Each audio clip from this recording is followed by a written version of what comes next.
Nah ini kamera analog, ini Nikon, Yashica, ini analog semua udah. Itu Brown, itu Nikon, itu Nikon semua itu. Anakmu udah mau masuk SMA, udah mau kuliah dan biayanya besar. Terus gimana, masalahnya apa? Itu masalah besar. Semua fotografer ketika usianya udah 40, 45 atau 50, itu dia nggak akan sejaya ketika dia usia 30. Padahal saat itu anak-anaknya mau kuliah. Usia fotografer itu nggak panjang, teman-teman. Assalamualaikum warahmatullahi wabarakatuh. Teman-teman, nama saya Eka Sesmadi. Saya adalah fotografer kampung yang motret dengan sistem roll-rollan. Ya, teman-teman, saya udah lama nggak bikin video, dan kali ini daripada nggak ada video sama sekali, mending saya bikin ini. Saya masih bingung mau bikin video apa karena kontennya monoton sama semua, jadi saya belum ada ide baru untuk bikin tentang apa, dan banyak job juga, banyak kerjaan. Jadi intinya ini saya bikin video karena tadi ada yang nanya, pertanyaannya menarik minat saya untuk membahas tentang hal ini karena saya pikir fotografer harus tahu tentang hal ini. Jadi ada yang komen, dia komen di video saya yang saya bikin sekitar mungkin 1 atau 2 tahun yang lalu.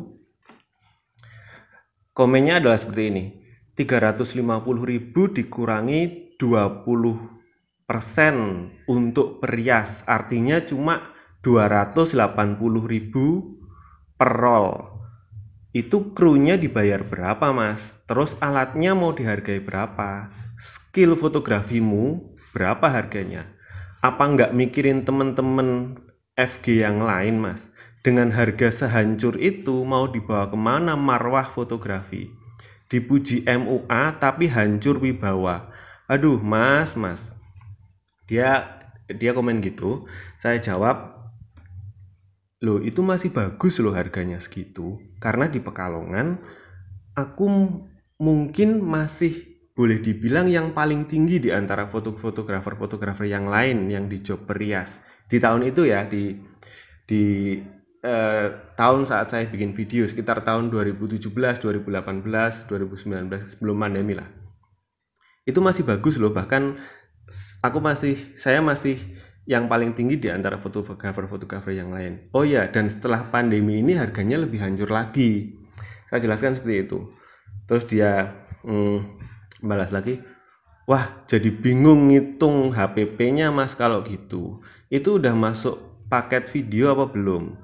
Boleh tahu nggak berapa upah krunya? Berapa lama proses sampai jadinya? Berapa biaya penyusutan alatmu? Mungkin memang harga menyesuaikan di daerah, tapi setauku harga cetak hampir sama rata. Harga kamera juga hampir sama. Bahkan ongkos BBM pun sama. Terus saya jawab, belum sama video, itu cuma foto aja. Saya nggak pakai kru atau asisten, cuma satu fotografer berangkat sendiri karena motret di kampung-kampung kan, roll-rollan kan. Prosesnya 2-3 hari langsung dicetak, nggak masuk ke Lightroom, ngeditnya juga cuma di crop sama brightness-nya diatur aja. Maksudnya kalau jobnya banyak sih bisa sampai seminggu, tapi sebenarnya kalau jobnya cuma 1-2 ya langsung diedit langsung jadi. Sebenarnya cepat proses ngeditnya, sehari 1-2 hari jadi. Kamera yang saya pakai 1000D dan lensa kit 1855, nggak ganti-ganti lensa. 1000D lensa kit 1855, satu fotografer, udah nggak ada asisten, nggak ada apa-apa, nggak ada itu istilahnya bokeh-bokehan.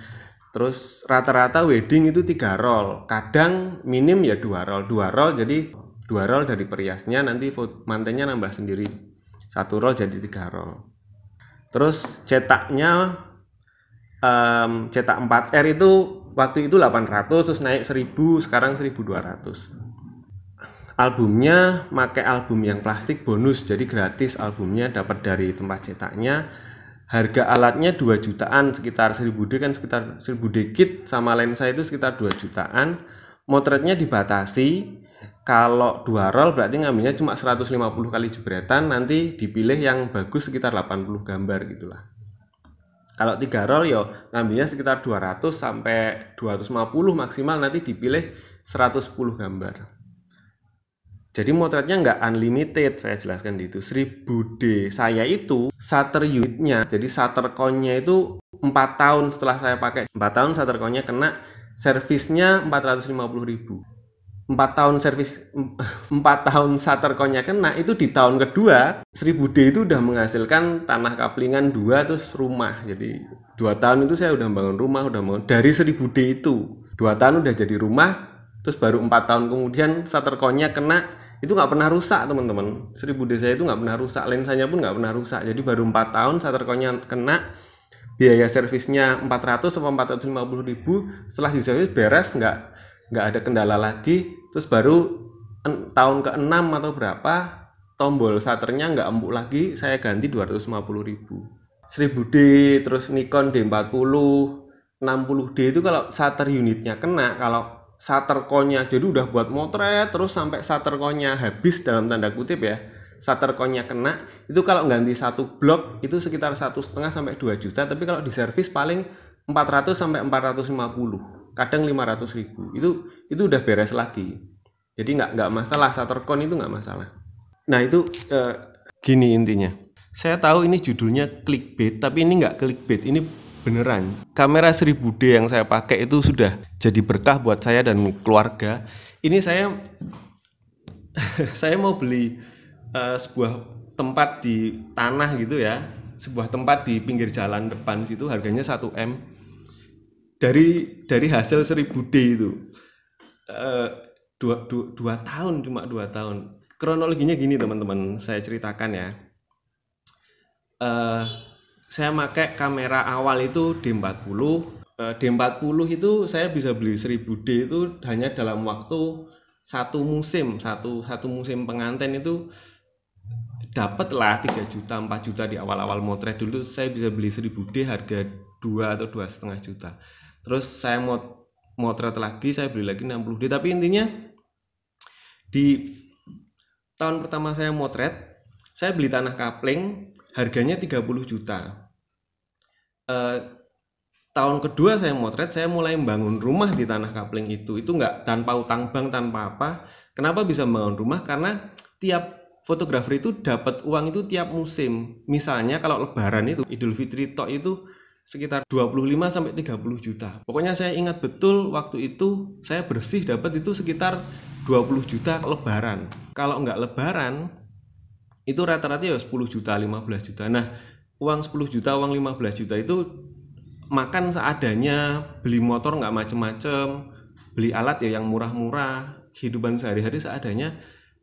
Uang segitu itu misalnya 10 juta saya belikan pasir, belikan semen, besok lagi musim berikutnya dibelikan batu bata itu, besok lagi buat nguruk tanah, buat mondasi gitu, terus sampai akhirnya jadi rumah dalam waktu 1 tahun. Jadi tahun pertama beli tanah kapling, tahun kedua rumah udah jadi. Rumah udah jadi itu dalam arti bangunannya udah naik, udah ada atapnya tapi belum dikeramik, belum ada perabotnya dan lain, masih rumah setengah jadi lah, tapi saya udah menempati rumah itu. Tahun berikutnya tanah di sebelahnya harganya udah 40 juta saya beli juga. Jadi dalam waktu kira-kira 3 tahun, 2008, 2009, 2010 bangun rumah, 2011 tanah kapling di sebelah sini, ini saya beli. Sekarang teman-teman nilainya rumah saya ini, jadi saya mau beli properti di pinggir jalan nilainya 1M. Saya nego udah dapet 950 juta, udah saya DP. Terus DP-nya tak terbatas nih. Intinya untuk membeli properti itu saya mau jual rumah saya ini yang saya tempati ini. Rumah saya ini kalau ditakdir nilainya sekarang 500 juta. Tanah di sebelah saya yang saya beli dengan harga 40 juta 10 tahun yang lalu itu sekarang nilainya 250 juta, itu langsung laku. Saya menawarkan 270-280 lah. Ya, artinya saya punya uang sekitar 750 kurang 200, saya ambil kur di Mandiri, saya ambil kur, udah cair kurnya, Ambil kur itu 200 juta, itu 4 tahun, cicilannya 4,7 sekian. Pokoknya kalau di total nanti totalnya nanti sekitar 200 juta, itu jadi 225 juta gitulah. Jadi minjem uangnya 200 juta, 4 tahun ngembaliinnya cuma 225 karena kur, jadi murah. Udah, jadi saya sekarang tinggal ini proses jual rumah. Dan rumah ini ada karena 1000D yang motret selama 2-3 tahun itu. 2-3 tahun. Saya pakai 1000D, Nikon D40, terus Canon 1000D, Canon 60D, Canon 500D. Total saya ada 7 kamera itu sampai 10 tahun. Itu kamera-kamera level bawah semua. Jadi harganya 2 juta, 2,5 juta, 3 juta gitu. 3 juta itu udah kemahalan. Itu sudah sama lensanya kit, nggak ada bokeh-bokehan, nggak ada lensa fix, lensanya kit semua. Selama 10 tahun motret itu kamera nggak pernah rusak. Itu dipakai terus, jobnya tiap hari teman-teman. Job motret roll-rollan itu tiap hari. Kalau dihitung saya per tahun itu rata-rata 450 job per tahun. Memang kadang ada bulan sepi, misalnya Legeno gitu-gitu, misalnya Suro gitu, bulan sepi. Tapi kalau 1 tahun dihitung itu rata-rata job saya adalah 450 job. Jadi saya motret tiap hari bahkan lebih. Dengan job sebanyak itu, kamera-kamera itu rusak nggak? HPP-nya gimana, terus shuttercoin-nya gimana, eman shuttercoin-nya dan lain-lain, itu nggak ada yang kayak gitu. Itu kamera nggak pernah rusak. Shutter unitnya error, artinya shuttercoin-nya habis dalam tanda kutip, di servisnya paling 400, 450 atau 500 ribu itu sudah beres lagi. Setelah 5 tahun baru servis gitu, jadi nggak masalah. Dan 5 tahun itu kamera itu tuh udah menghasilkan tanah, rumah, mobil dan lain-lain. Nah, kalau teman-teman menganggap saya ini sombong, ini dengerin ya teman-teman ya. Kalau teman-teman menganggap ini saya mulai serius nih. Gini. Kalau teman-teman menganggap saya ini sombong, ini saya mulai serius. Dengerin. Usia fotografer itu nggak panjang teman-teman. Usia fotografer itu nggak panjang. Ini ingat kata-kata saya, camkan kata-kata saya. Usia fotografer itu paling 10 tahun, 15 tahun, maksimal 20 tahun.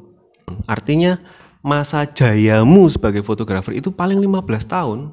Susah untuk lebih dari itu. Kalau ada yang lebih dari 15 tahun, misalnya ada yang 20 tahun tetap dalam masa jaya, itu paling 1-2 orang. Beberapa puluhan fotografer yang lain itu rata-rata paling 10-15 tahun. Nah, terus gimana, masalahnya apa? Itu masalah besar teman-teman. Itu masalah besar. Kenapa? Karena saat anakmu mau masuk SMA, saat anakmu mau masuk kuliah, itu saat performamu menurun. Karena di usia 40 tahun, itu performamu udah menurun, performamu sebagai fotografer itu udah menurun, penghasilanmu sebagai fotografer itu udah menurun, walaupun masih motret. Usia 45 walaupun masih motret, usia 50 walaupun masih motret, itu performa sebagai fotografer itu udah menurun dibanding saat usia 30, saat jaya-jayanya. Padahal di usia 40, 45 itu anakmu udah mau masuk SMA, udah mau kuliah, dan biayanya besar. Paham nggak maksud saya? Usia saya sekarang 41. Saya motret sejak 2008. Anak saya lahir itu. Jadi saya motret sebulan sebelum anak saya lahir. Saya motret di usia berarti sekitar 24 atau 25 tahun. Sekarang usia saya 41. Semua fotografer ketika usianya udah 40, 45 atau 50, itu dia nggak akan sejaya ketika dia usia 30. Padahal saat itu anak-anaknya mau kuliah. Saya sendiri, saya cerita pengalaman saya aja ya. Anak saya yang paling besar ini SMP kelas 3, mondok. Anak saya yang nomor 2 itu SD kelas 6 ini naik ke SMP. Tahu biayanya berapa? 35 juta. Satu anak. Satu anak 1 tahun 35 juta. Jadi dah mondok soalnya. Mondoknya sih masih di sekitar Pekalongan. Saya sengaja nyari yang dekat. Intinya mondok uang gedungnya itu 14 juta. Uang gedungnya 14 juta. Per bulan 1.350.000. Uang gedung masuk itu 14 juta, per bulan SPP-nya 1.350.000. Itu belum uang buku, belum uang bukunya nanti ada lagi seripilan itulah. Belum kalau biaya ekstrakurikuler, nanti itu belum biaya ekstrakurikuler dan lain-lain. Itu setahun 35 juta. Tahun ini video ini saya buat tanggal 1 Juli. Nanti tanggal 14 Juli anak saya masuk pondok. Jadi tahun ini saya memondokkan 2 anak. 35 juta kali 2, 70 juta. Tahun ini saja. Anak saya 3. Yang paling kecil itu PAUD. PAUD sekarang naik TK. Per bulannya 750.000, uang gedungnya 2,5 juta. Per bulan 750.000. Jadi tahun ini saja saya mengeluarkan untuk biaya pendidikan itu ada 80 juta ada. 80 juta, bayangin. Saya cuma fotografer. Saya dari 2008 sampai 2019 satu-satunya pekerjaan saya hanya fotografer roll-rollan. Saya nggak punya kerjaan lain. Istri saya nggak bekerja, istri saya cuma ibu rumah tangga biasa. Satu-satunya penghasilan kami adalah hanya dari motret, roll-rollan, dari kamera 1000D itu. Ya akhirnya kamera saya banyak, tapi awalnya kan D40 dan 1000D. Jadi kalau teman-teman merasa fotografer, buat kamu yang fotografer pemula, kalau kamu sekarang sedang di masa jaya-jaya, kamu udah motret 3 tahun, 5 tahun, jobmu banyak, terus kamu bilang, kamu baru punya anak, terus kamu bilang susu anak itu mahal. Enggak, susu anak itu enggak mahal. Susu anak itu mau sehari 100-200 ribu itu enggak mahal. Yang mahal itu biaya pendidikan. Kamu mau nguliahin anakmu enggak? Kalau anakmu mau kuliah nanti udah kepikir belum biayanya berapa? Undip itu masuk 40 juta. Kemarin ponakan saya masuk Undip 40 juta. UGM mungkin hampir sama.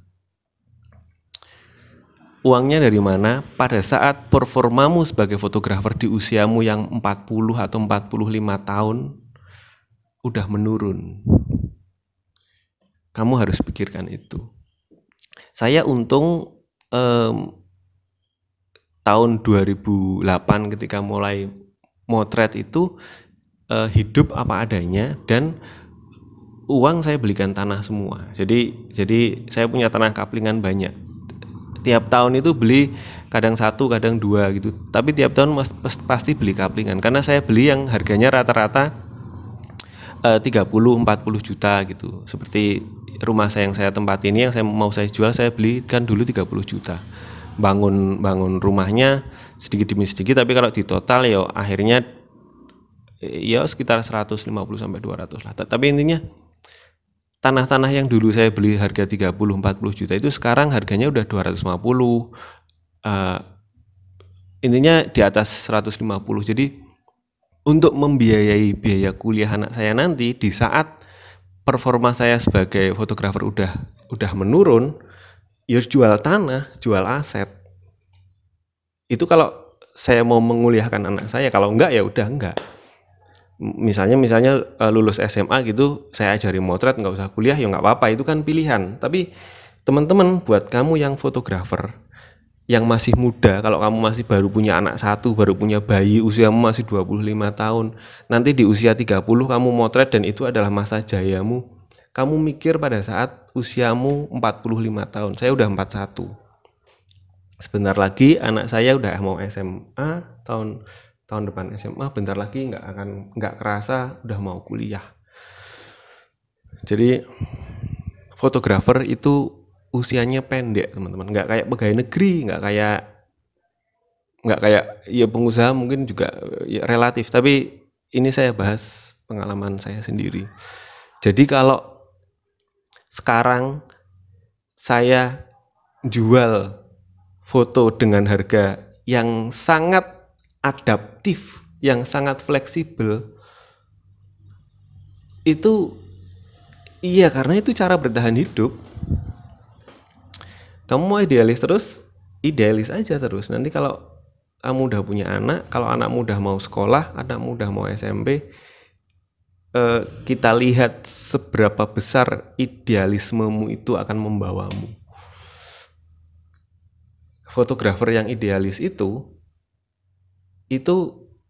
bukan fotografer biasanya. Biasanya fotografernya hanya sampingan, tapi biasanya mungkin istrinya adalah PNS, atau dia sendiri PNS, atau dia sendiri punya kerjaan sampingan. Tapi fotografer bukan satu-satunya pekerjaan biasanya. Atau dia baru jadi fotografer 3 tahun, 4 tahun, 5 tahun, atau mungkin dia belum punya anak. Tapi kalau anaknya udah SMP, SMA, udah mau kuliah, pemikiranmu akan beda lagi. Ya kira-kira gitulah. Ini curhat aja. Saya udah lama nggak bikin video, banyak job, terus kontennya monoton, kontennya itu aja, dan saya bosen. Saya tahu teman-teman juga bosen liatnya karena viewernya menurun. Viewernya turun terus. Rencananya saya mau bikin konten yang fresh, yang baru. Kemungkinan adalah hunting, terus review kamera. Tapi nanti sekarang masih banyak job. Oh ya, saya punya, ini nanti saya review ya, saya tunjukin ya. Kelihatan nggak ya? Nih saya. Itu adalah, nah ini Fuji Film X-T1, nggak kelihatan ya? Fujifilm X-T1, lensanya kit. Ini Canon 5D Mark II, lensanya wide. Ini 1300D lensa kit. Canon 5D Mark II, lensanya 1740. Terus di sana itu ada lensa Samyang manual, itu ada lensa Sony yang 35 mili itu. Nah itu. Terus nah ini dia Sony-nya, Sony 6400, lensa Sigma 16 mili. Terus mungkin gambarnya nggak jelas ya, ini kameranya jelek. Ini ada X-T1 lagi, lensanya 33 mili Viltrox. Ini kamera saya dulu ya, yang ini jarang dipakai, M2. Dan ini adalah M5, lensa 55 mili pakai adapter Viltrox. Ini di sini ada apa lagi nih? Ini adapter. Udah semua kayaknya. Nanti itu saya mau review. Belum sempat saya bikin video juga masih aras-arasan gitu, masih agak males. Kalau ini kamera analog saya nih, ini saya tunjukkan ya. Nah ini kamera analog, ini Nikon, Yashica, ini analog semua. Udah masih bisa sih, tapi kan filmnya udah susah didapat. Ini ada Nikon lagi, ini dulu, ini zaman dulu waktu masih motret pakai analog. Itu Brown, itu Nikon, itu Nikon semua itu. Nah itu, oke, udah dulu teman-teman, sampai di situ. Assalamualaikum warahmatullahi wabarakatuh.